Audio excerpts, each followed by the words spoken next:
El fin de la migración es imposible. Entonces ahora lamentablemente le está reventando todo en la cara al presidente Kast, debido a que efectivamente, al parecer, según lo que dijo la ex ministra Steiner, no tenían un plan de seguridad. El senador Cusano es una irresponsabilidad monstruosa. Dispara para donde se le para la pluma. Cuando estoy pensando en el cosplay de Pinochet que hace De Olivares, Javier. creo que se llama así. Y la otra, digamos, la abuela que se disfraza, digamos, de Naruto y todas otras cosas. Sí. Estábamos hablando de la durísima misión que le espera o que ya tiene en sus manos el nuevo ministro de Seguridad, Martín Arrau. También hay que tocar el tema de la vocería. Quizás sería bueno examinar ahí qué pasó, porque Mara Cedini en campaña claramente era una apuesta personal del presidente. Entonces quizás hay que hacerse cargo de qué pasó que no resultó, digamos.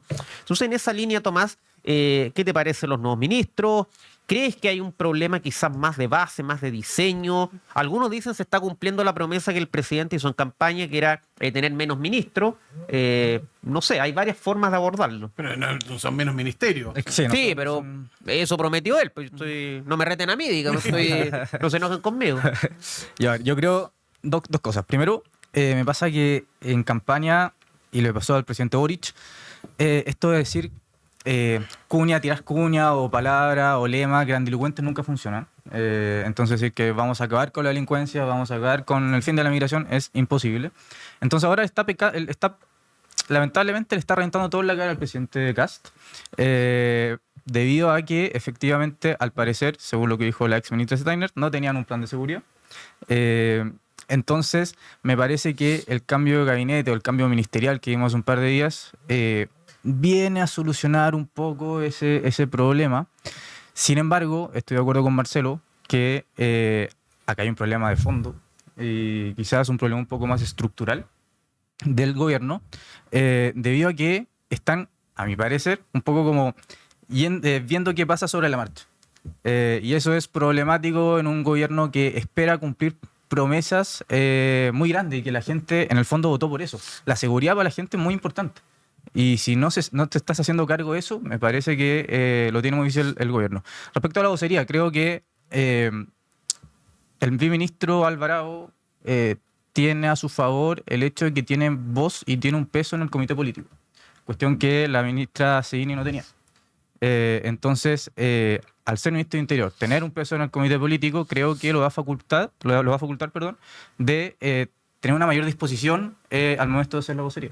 Ahora, igual que Marcelo, me parece que no va a poder dar el ancho muchas veces porque tiene otras responsabilidades también. Claro. Entonces el rol de los otros ministros va a ser importante también en esta comunicación que el gobierno tiene que dar a la ciudadanía.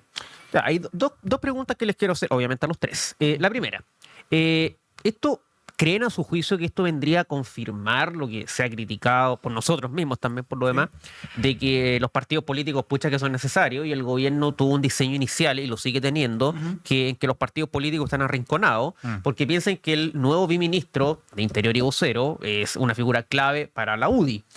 La ministra Cedini es independiente. Pero para terminar el hilo, la ministra Cedini no milita en ningún partido y quizás eso también le jugó en contra. La ministra Steiner, la misma historia, y Martín Arrau es del corazón del proyecto republicano, el mejor ministro del gabinete, todos sabemos que está de cumpleaños por lo demás, aprovechamos a hablarlo el día de hoy. Don José García Robinot es una figura queridísima y emblemática de Renovación Nacional. Entonces, como que ahí hay un factor de que los partidos parece que sí son importantes y el gobierno como que por una parte ahí algo pasó. Y segunda pregunta, algunos creen, o no será contradictorio, piensan que la reforma ya se aprobó en la Cámara, el Plan de Reconstrucción Nacional, pero a su vez el gabinete está en problema. Entonces, ¿no sería como contradictorio, en teoría, que el mismo gobierno que logra aprobar su proyecto emblemático tenga problemas en su diseño ministerial? A ver, aquí lo que ocurre es que naturalmente la gestión del gobierno como un todo es la gestión de varias parcialidades.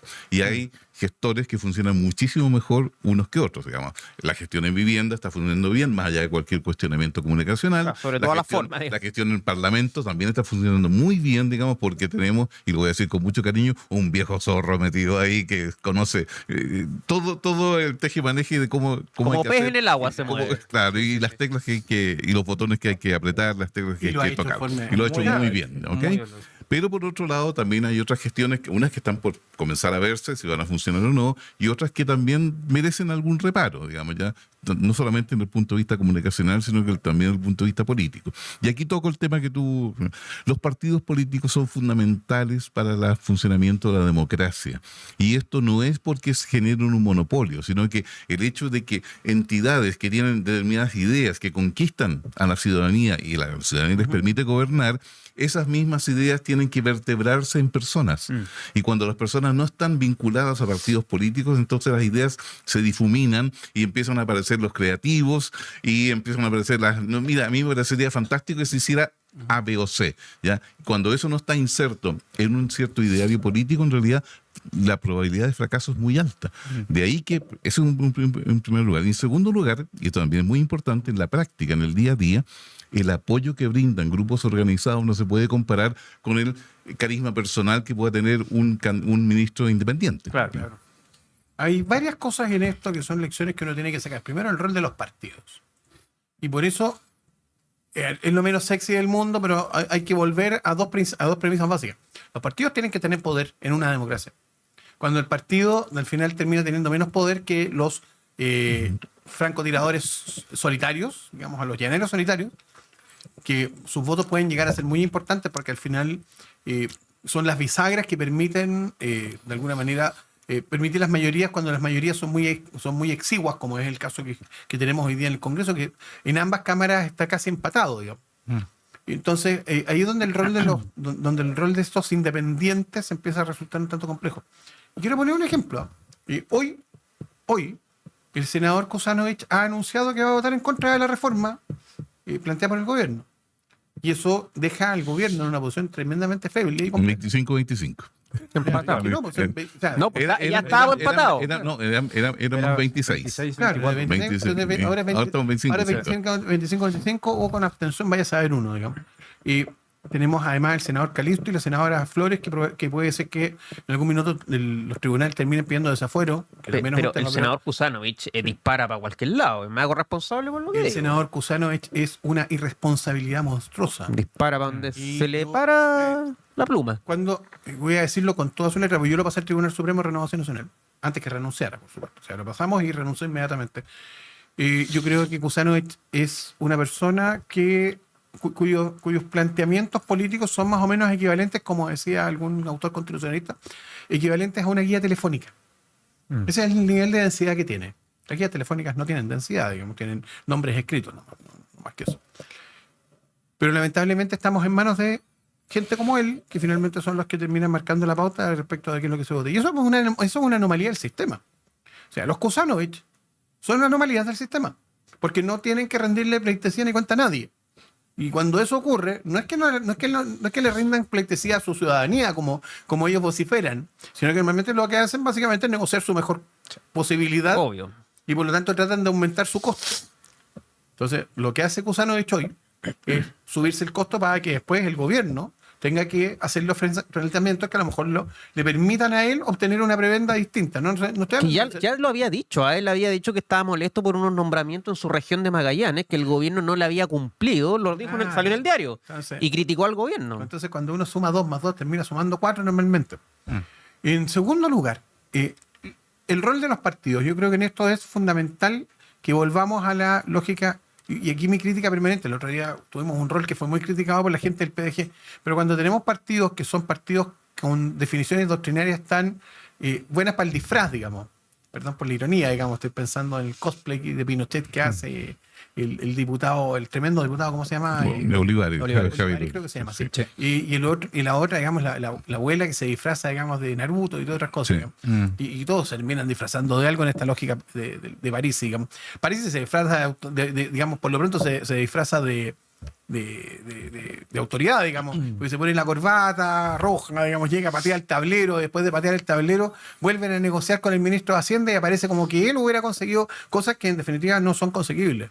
La verdad, lo que negoció es algo que no tiene mucho destino. Claro. Entonces, volver a la lógica de los viejos, confiables partidos políticos tradicionales, que de alguna manera son los adultos responsables detrás de todo esto. Aquellos que sí son capaces de pensar en acuerdos permanentes y que funcionen.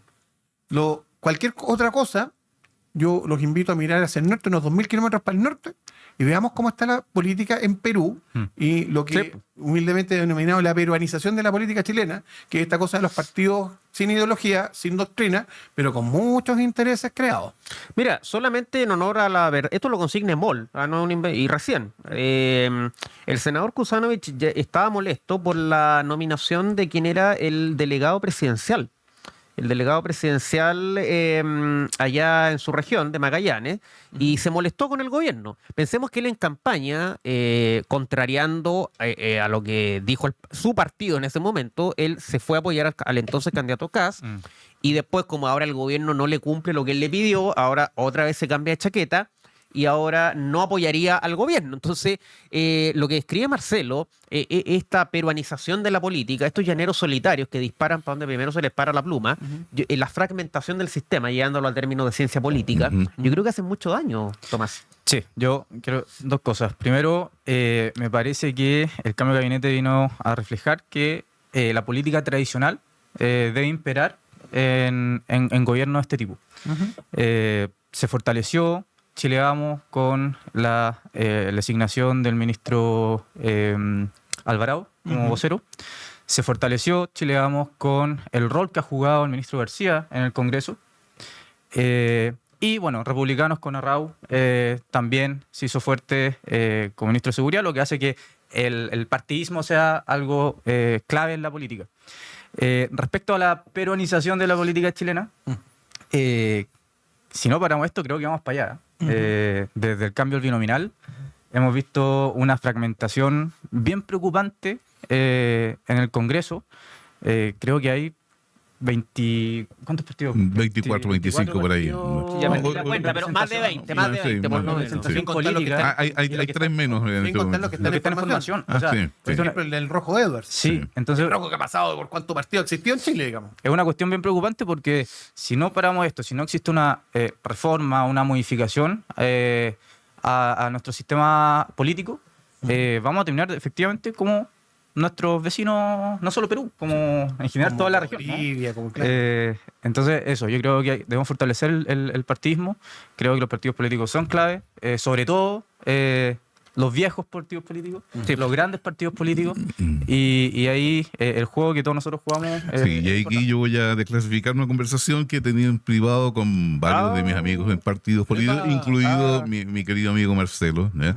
Que es el siguiente. Sírvase Hay- conectar, están- No, no, los partidos... Alarma de Ridley. Alarma de Ril. No, los partidos políticos en Chile tradicionales están al debe, en general, ¿ya? Y no solamente en la centro derecha, pero me voy a preocupar de la centro derecha en este momento, ¿ya? Y es que todavía la ciudadanía no tiene clara, esta ciudadanía actual, digamos, ¿ya?